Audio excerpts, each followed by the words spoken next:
Et à un moment, Nicolas, il tombe. D'un coup, il tombe inconscient. J'ai commencé à réaliser que tu aurais pu partir, quoi. Je me suis rendu compte strictement de rien, quoi. Lui et l'équipe m'ont quand même sauvé la vie, c'est important et je leur suis immensément reconnaissant.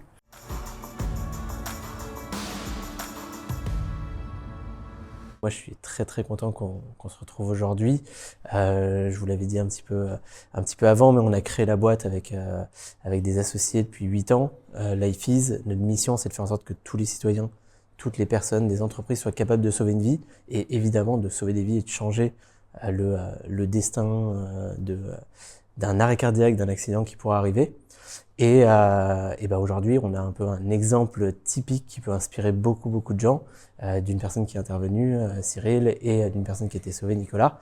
Et donc voilà, l'idée, ça va être d'échanger et de raconter un peu ce qui s'est passé à tout le monde.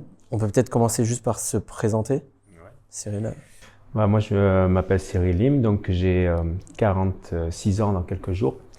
Je suis ancien militaire de carrière. Je suis honneur de CrossFit Ascension, ma salle de CrossFit, et propriétaire de la marque Lim Training et coach. Donc je coach ici. On a cette salle depuis 3 ans maintenant et on fait que du CrossFit essentiellement. Et moi c'est Nicolas, donc 44 ans, 3 enfants, marié et adhérent de la salle de CrossFit de Cyril depuis à peu près 8 mois, 9 mois, début septembre, quelque chose comme ça. Et donc moi c'est Johan, je suis un des cofondateurs de Life Is, j'ai 36 ans, j'ai 2 enfants aussi, et j'ai créé Life Is il y a 8 ans, donc avec 3 associés. Aujourd'hui dans l'équipe on est une petite quarantaine à travailler sur le défilateur que vous avez aujourd'hui ici, qu'on a développé, qui est fabriqué en France, et travailler sur pas mal de choses derrière pour s'assurer qu'il fonctionne à tout moment avec la maintenance, que tout le monde y a accès et que tout le monde peut apprendre les gestes qui sauvent facilement.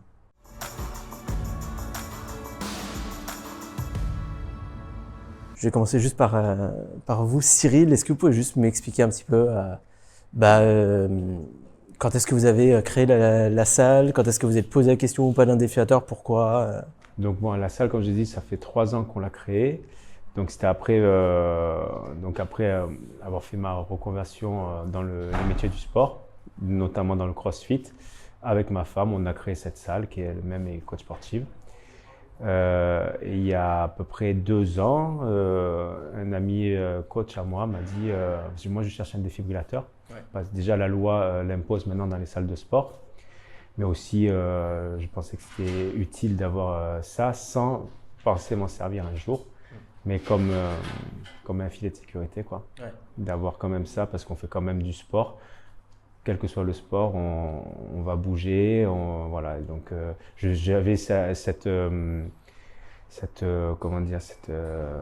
conscience qu'en faisant du sport, il peut se passer des malaises cardiaques et je voulais avoir vraiment de quoi pouvoir intervenir rapidement si jamais il y avait un malaise cardiaque. Voilà, donc un jour j'en ai parlé avec un ami coach et qui connaissait votre boîte, qui lui-même a utilisé ça dans sa salle. Okay, ouais. Donc c'est pour ça que je suis venu à Life Is et je suis bien content d'avoir pris un défibrillateur chez vous, quoi. Et vous l'avez pris dès que vous avez ouvert la salle? Je l'ai pris 2 ans. En fait, avant j'étais dans une petite salle à Aix-en-Provence, on n'avait pas beaucoup d'adhérents, donc j'avais pas trop nécessité. Et quand on a pris de l'ampleur, qu'on a pris cette grosse salle, oui, dès que j'ai ouvert la salle, ça a été une des premières choses que j'ai décidé de prendre au niveau de la sécurité, comme on prend des extincteurs pour s'il y a un incendie. Ça faisait partie des choses importantes à avoir, le défibrillateur. Donc dès que j'ai ouvert la salle. Et vous disiez au cas où vous pensiez l'utiliser un jour? Je pensais pas l'utiliser un jour. Enfin, j'espérais pas l'utiliser un jour, mais je savais que j'étais assez conscient de ça parce que ça m'était déjà arrivé une fois dans ma vie d'intervenir sur une personne en arrêt cardiaque et j'avais malheureusement pas de défibrillateur avec moi. Et cette personne, elle est partie et on n'avait pas de défibrillateur. Donc je savais, et moi-même dans ma carrière militaire, j'étais formateur de premier secours. J'avais cette formation sur le défibrillateur que de la théorie pour le moment, enfin jusqu'à ce moment-là, et c'était que de la théorie. Mais on était sensibilisé sur le défibrillateur déjà, l'utilisation. Ok. Et là, en l'ayant, ce qui s'est passé, je sais que la théorie, la pratique et la théorie se rejoignaient à ce moment-là. Ok. Et quand vous êtes équipé, vous en avez, j'imagine, parlé avec les coachs de la salle. Il y a eu des réactions de manière générale ou ils étaient juste contents de savoir qu'il y avait quelque chose pour les protéger? Mes coachs sont au courant de tout ce qu'il y a dans la salle, donc surtout à ce niveau-là, donc ils savent qu'il y a le défibrillateur à disposition. Après, pas plus, on n'y pense pas trop en fait. Tant que ça n'arrive pas, on ne pense pas trop à l'utilisation de. Il est là, mais on n'y fait pas trop attention. C'est discret, quoi. Ça reste discret, ouais, voilà, parce qu'on ne se réveille pas un matin en se disant je vais faire un arrêt cardiaque, quoi. On essaie de ne pas y penser.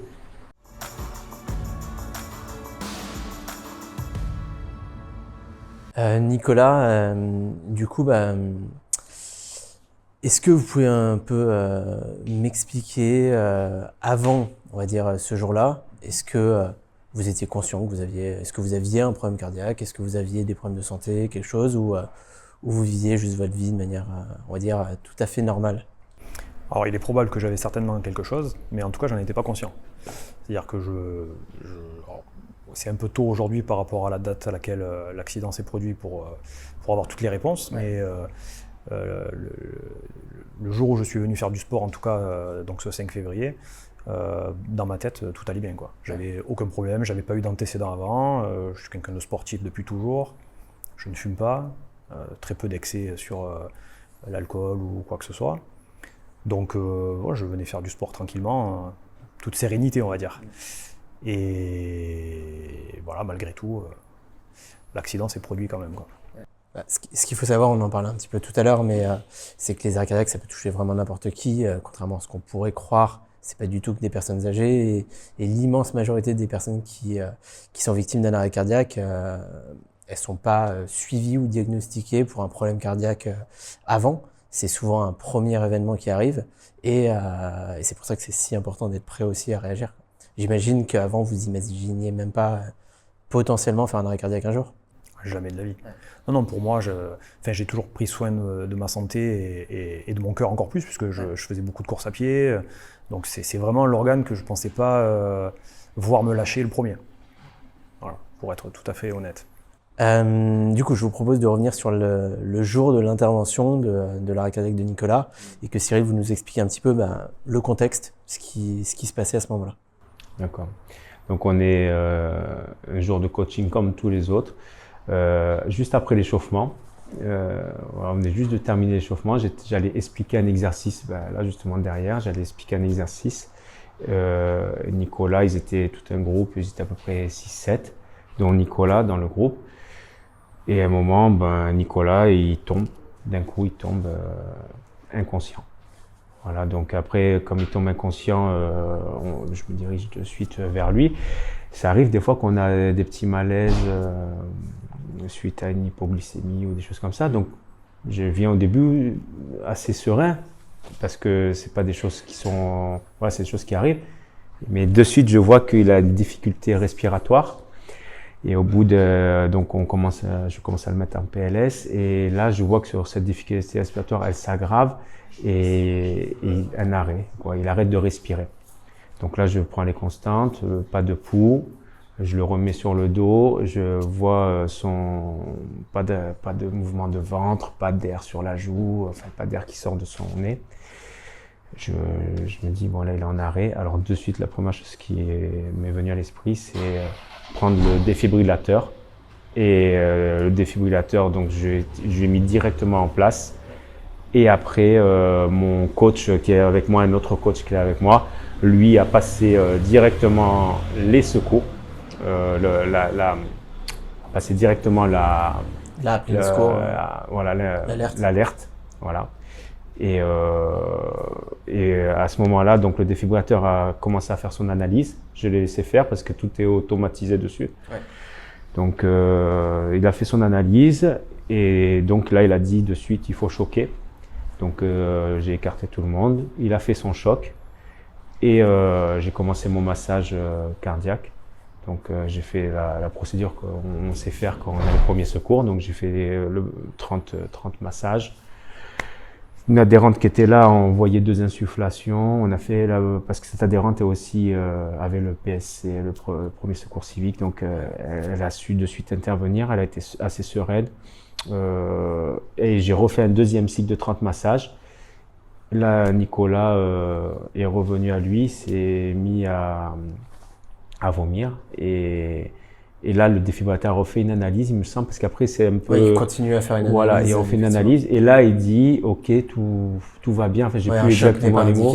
Voilà, parce que dans l'action, je n'ai pas bien écouté ce qu'il a dit, mais il me fait comprendre que tout va bien, que le cœur est ok, quoi. Ouais. Donc ça a duré à peu près la phase de massage sur, je dirais, entre 2 et 4 minutes. Et entre la pose du défibrillateur jusqu'à l'analyse, je dirais 5 minutes. Ouais. Et les pompiers, eux, sont arrivés à peu près 10-15 minutes après. Mais Nico, après les 4 minutes, là, quand il est revenu à lui, il est revenu normal, comme si de rien n'était. Et même lui pensait qu'il était juste évanoui. Après, il a constaté qu'il avait les patchs sur lui et que c'était un peu plus grave que ce qu'il pensait. Ouais. Et les pompiers sont arrivés, ils ont pris la main, quoi. Pompiers, SAMU. Okay. Et du coup, l'utilisation du défibrillateur, de votre côté, c'était assez simple? Très simple. Très simple. Parce que moi, j'ai eu des formations sur des défibrillateurs où on devait nous-mêmes actionner le choc.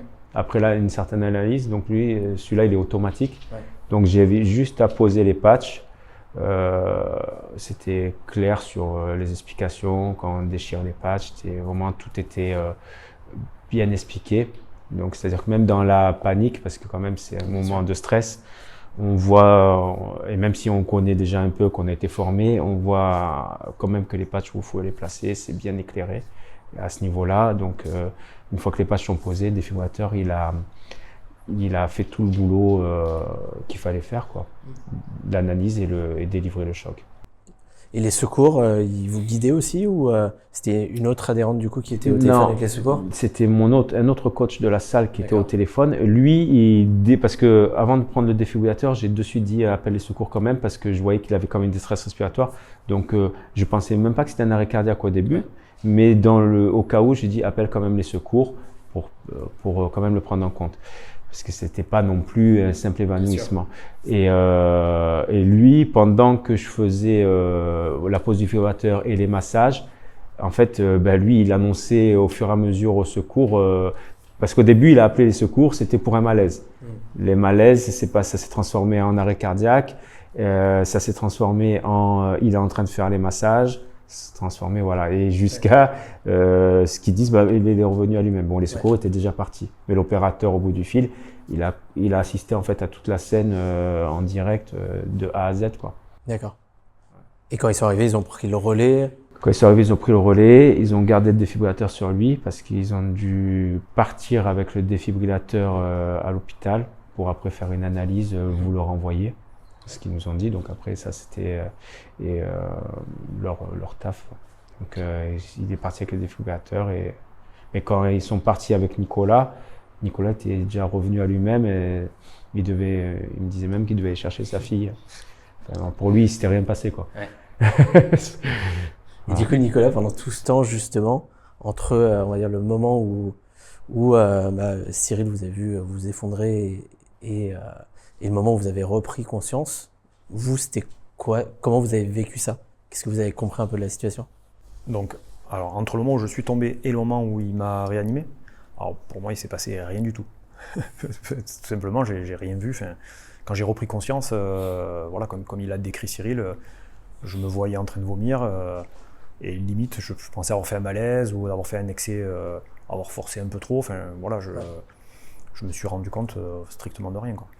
Et même avant ça, puisque tout à l'heure tu décrivais une hypoglycémie, ou, en fait c'est exactement ce que j'ai ressenti, c'est-à-dire qu'on finit l'échauffement entre les 2 sessions de travail, donc juste après ça je vais m'hydrater un peu comme on fait entre chaque séance, et c'est là où je commence à avoir un petit peu la tête qui tourne, et j'ai senti un petit peu comme si j'avais eu manque de sucre, une hypoglycémie. Et je me vois me mettre accroupi.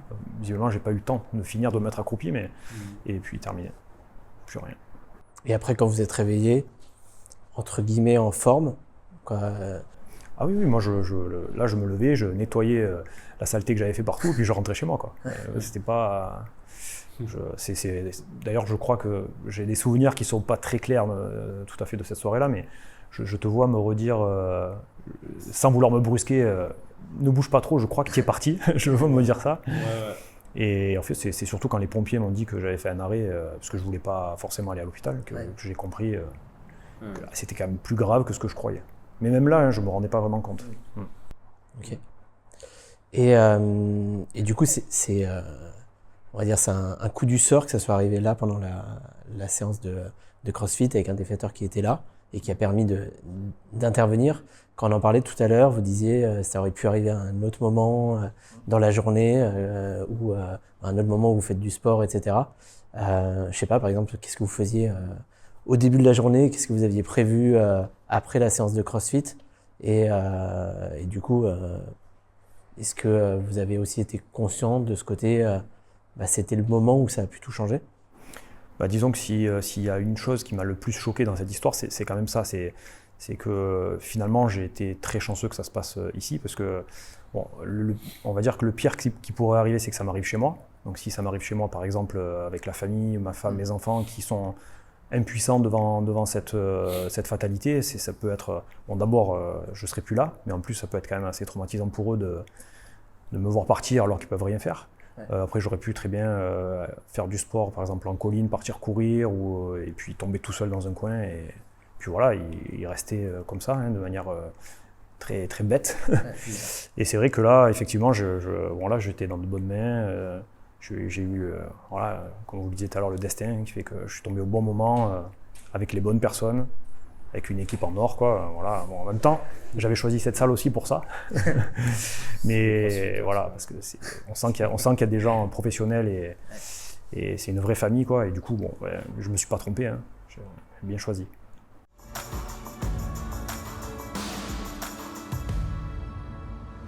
Et pour comprendre, donc ça a eu lieu il y a à peu près un mois.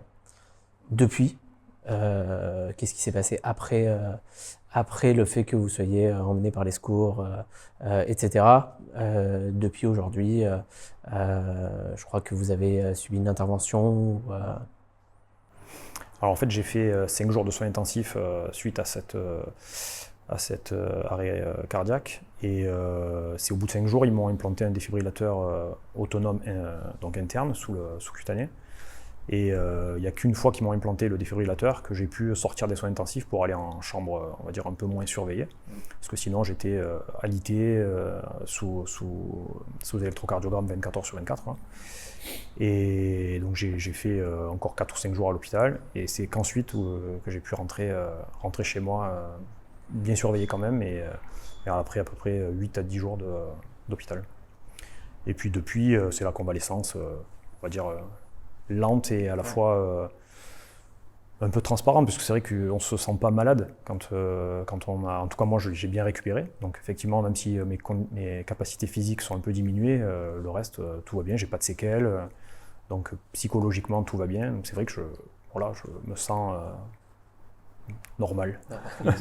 Voilà. Et votre famille, vos enfants, ils ont vécu ça comment? Alors, pour eux, c'était beaucoup plus difficile. D'abord, surtout mon épouse, qui on peut dire, qu'a été assez choquée, mes parents aussi.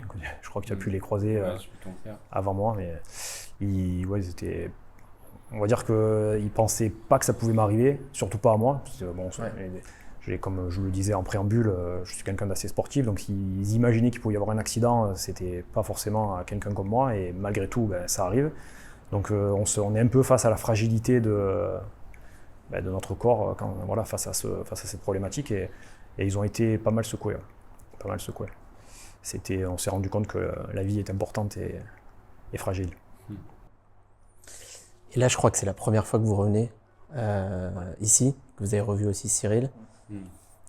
Je vais poser la question des deux côtés. Qu'est-ce que, là, en revenant, vous vous êtes dit quoi déjà, Nicolas, en revoyant Cyril aujourd'hui? Est-ce que je sais qu'il doit y avoir un peu d'émotion en arrivant là, mais est-ce qu'il y a eu, je sais pas, quelque chose qui vous est venu en tête en vous disant c'était il y a un mois, il s'est passé ça la dernière fois, maintenant je suis de retour ici, tout va bien. Je sais pas s'il y a eu un sentiment particulier. Alors, le sentiment, le tout premier depuis peut-être la première heure, je dirais même, c'est d'abord la reconnaissance. Ça, c'est clair. Même si Cyril ne le reconnaîtra pas de par sa grande modestie. Mais voilà, lui et l'équipe m'ont quand même sauvé la vie, c'est important et je leur suis immensément reconnaissant. Et après, voilà, le sentiment là en le revoyant, on a déjeuné ensemble tout à l'heure parce que justement, je voulais le revoir avant parce que je contiens l'émotion, pour être honnête. Mais oui, beaucoup d'émotions, clairement. Et Cyril? Moi aussi, beaucoup d'émotions. Quand j'ai revu Nico, là, c'est de te revoir comme ça, en forme, en pleine santé. Et ça fait au moins, voilà, c'est énormément d'émotions. Parce que moi, c'est juste après, quand ça s'est passé, la chose, où j'ai fait ce qu'il fallait. Mais c'est en rentrant chez moi, 2 heures après, là, j'ai commencé à trembler partout. C'était bizarre. Parce que j'ai commencé à réaliser que tu aurais pu partir, quoi. Que normalement, s'il n'y avait pas eu toutes ces conditions réunies, tu serais plus là. Et là, ça m'a vraiment mis un choc. Et là, je te revois aujourd'hui et avec la banane en forme. T'as pas grossi, t'as pas maigri, tu es bien. Voilà, il y a beaucoup d'émotions. Ouais, il y a beaucoup d'émotions. Et après, c'est le destin qui fait que tout s'est bien passé. Moi, j'ai juste été un maillon de la chaîne qui a fait ce qu'il fallait faire comme on me l'a appris, c'est tout. Donc, il n'y a aucun héroïsme, entre guillemets, ou reconnaissance. Voilà. En tout cas, je sais qu'on est liés maintenant sur beaucoup de choses, là. Voilà, ça s'est passé comme ça devait se passer.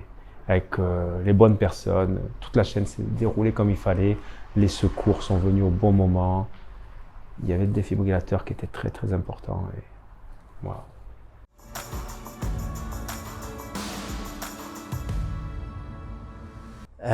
Peut-être pour finir, je l'avais dit un peu en introduction, mais notre mission avec LifeEase, c'est de faire en sorte que demain il y ait des défibrillateurs absolument partout et partout ils peuvent sauver des vies, donc notamment au domicile, parce que c'est là qu'ont lieu l'immense majorité des arrêts cardiaques, 80% des arrêts cardiaques, mais aussi dans toutes les salles de sport, les hôtels, les restaurants, dans les immeubles d'habitation, dans les entreprises.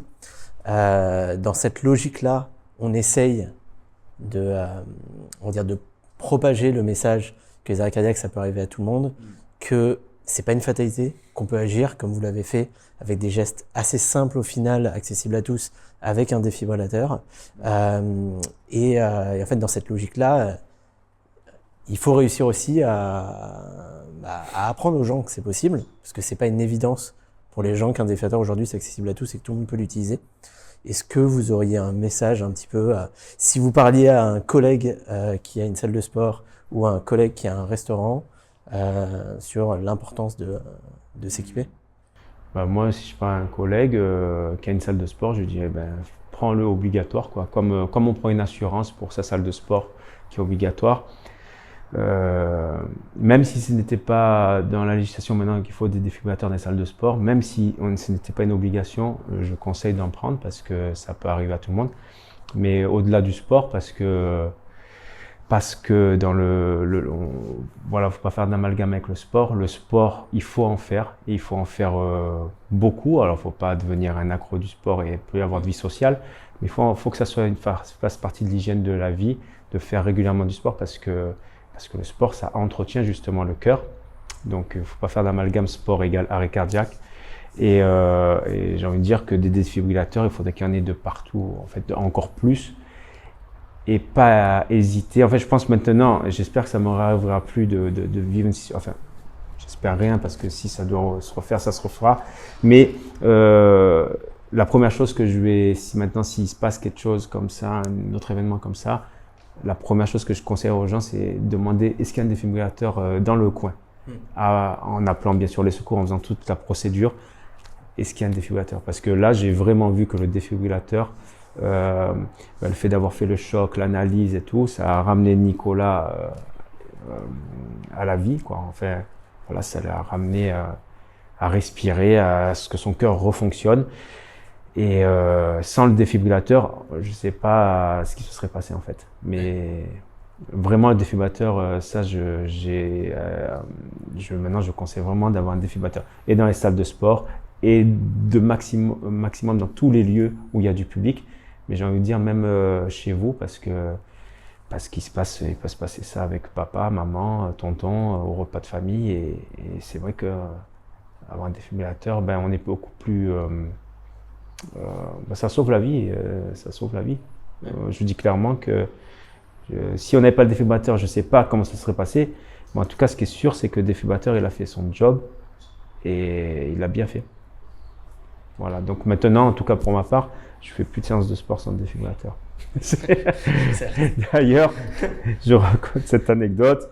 Depuis cet événement dans ma salle, tout le monde le sait ce qui s'est passé. Des fois, quand une adhérente, la dernière fois, elle faisait un exercice intensif, elle m'a dit « Je regarde s'il y a le défibrillateur ». Voilà, ça l'a rassurée. Bon, c'est une anecdote comme ça, mais voilà, c'est pas… Et vous, sur un peu un autre registre, Nicolas, mais est-ce que vous auriez un message à dire à des gens qui se disent ça concerne pas grand monde, ça arrivera jamais, etc. Parce que vous avez vécu quelque chose que peu de personnes vivent et ont la chance de pouvoir raconter, parce que il y a eu, comme vous le disiez, tout qui s'est aligné ce jour-là pour que vous ayez les meilleures chances de survie. Est-ce que vous avez un message à faire passer si vous parliez à des personnes qui se disent ça sert à rien de se former ou d'avoir un défibrillateur? Le message que je passerai, c'est le risque que l'on prend à avoir un défibrillateur, c'est de sauver une vie, quoi. Donc, est-ce que ça vaut la peine de ne pas le prendre, ce risque, justement?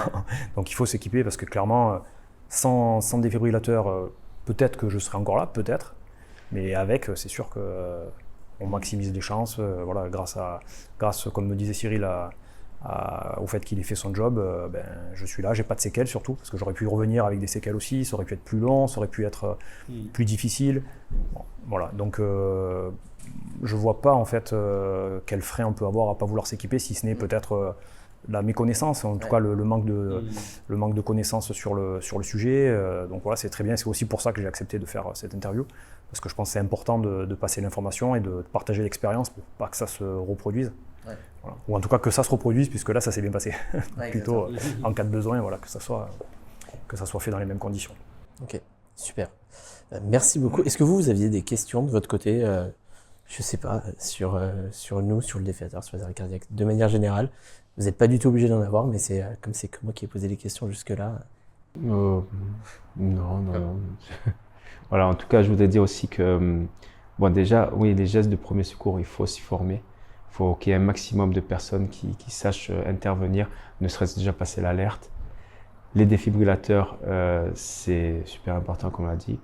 Et merci aussi à votre équipe, l'IFES, d'être acteur dans ces domaines-là pour distribuer, faire connaître ce matériel qui est un matériel vital qui sert à sauver des vies. Et voilà, donc merci aussi à tout votre travail.